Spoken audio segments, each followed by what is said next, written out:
Hi అండి. Welcome to kitchen with Sudha. ఈరోజు మరో రెసిపీతో వచ్చేసానండి. రెసిపీ ఏంటో చూద్దామా.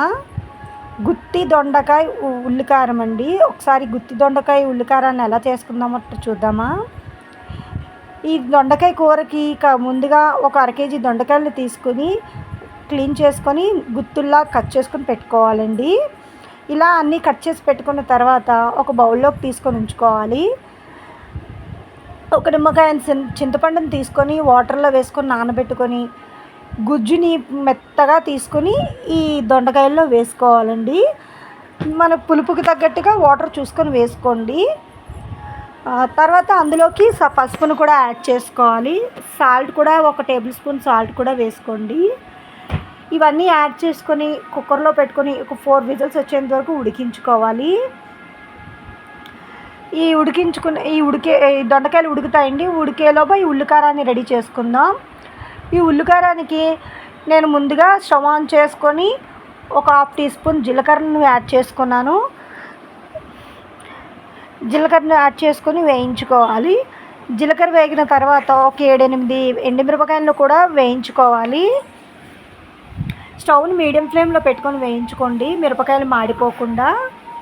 జీలకర్ర ఎండుమిరపకాయలు వేగిన తర్వాత ఈ వేరే ప్లేట్లోకి తీసేసుకోవాలి.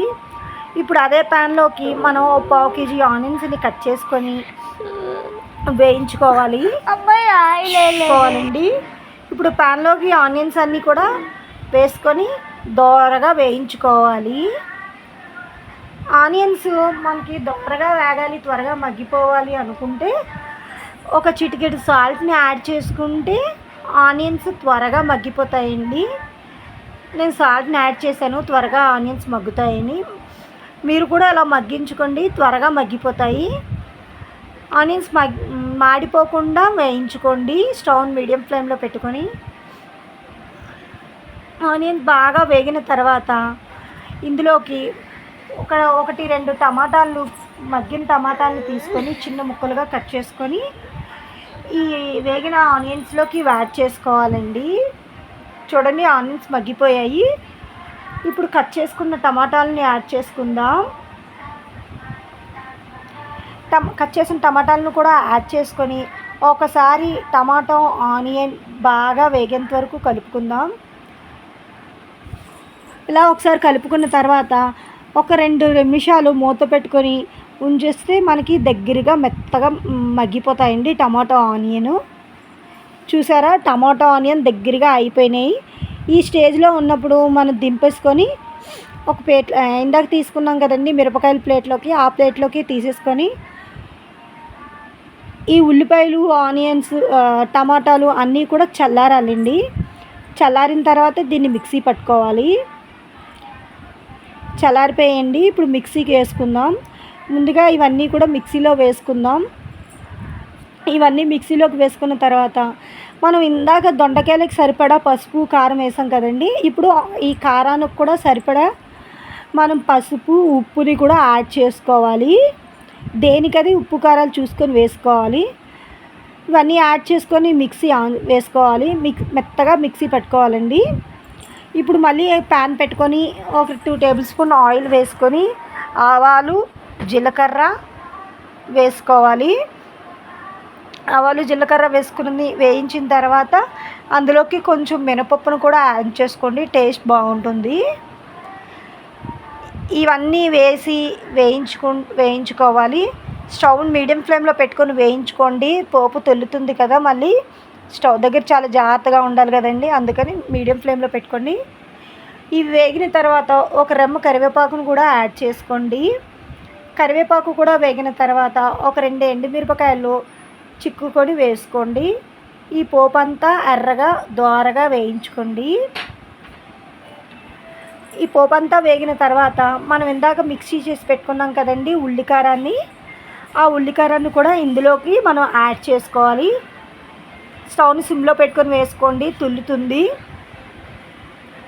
ఈ ఉల్లికారాన్ని మొత్తం ఇందులోకి యాడ్ చేసుకోవాలండి. ఇలా యాడ్ చేసుకొని మొత్తం అంతా కలుపుకోవాలి. మొత్తం అంతా ఒకసారి కలుపుకోవాలి.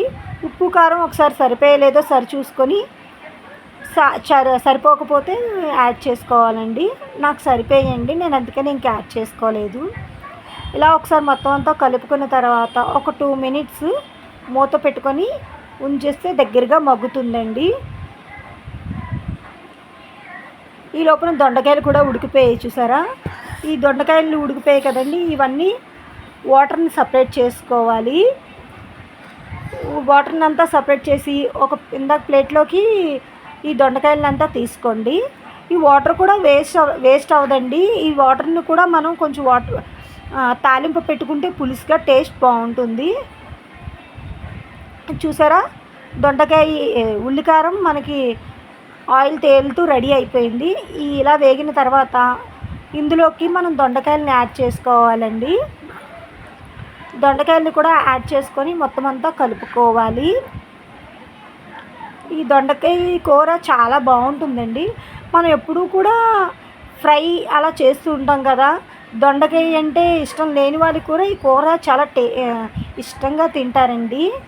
అందరూ ట్రై చేయండి, టేస్ట్ చాలా బాగుంటుంది. ఇవన్నీ కలుపుకొని ఒక 2 మినిట్స్ మూత పెట్టి ఉంచేస్తే మనకి కూర ఉడికిపోతుందండి. రెడీ అయిపోయింది చూసారా. నూనె ఎలా తేలుతుందంటే మనకి దొండకాయ ఉల్లికూర రెడీ అయిపోయినట్టే. ఇలా ఒకసారి అంతా కలుపుకొని ఇందులోకి కొత్తిమీరని యాడ్ చేసుకొని దింపేస్తే మనకి కూర రెడీ అయిపోతుందండి. ఈ స్టేజ్లో మనం కొత్తిమీర యాడ్ చేసుకోవాలి. కొత్తిమీరని యాడ్ చేసుకొని మొత్తం అంతా కలుపుకొని మనం దించేసుకోవాలండి. గుమగుమలాడుతూ దొండకాయ ఉల్లికారం కూర రెడీ అయిపోయిందండి. ట్రై చేసి మీలో ఎంతమందికి ఈ వీడియో నచ్చిందో లైక్ చేయండి, కామెంట్ చేయండి. మీకు ఇంకా ఏం రెసిపీస్ కావాలో కామెంట్ చేయండి, మీకు ఈ వీడియో తీసి పెడతానండి. ఈ వీడియో నచ్చినట్టయితే లైక్ చేసుకోండి, సబ్స్క్రైబ్ చేయండి, కామెంట్ చేయండి. బాయ్.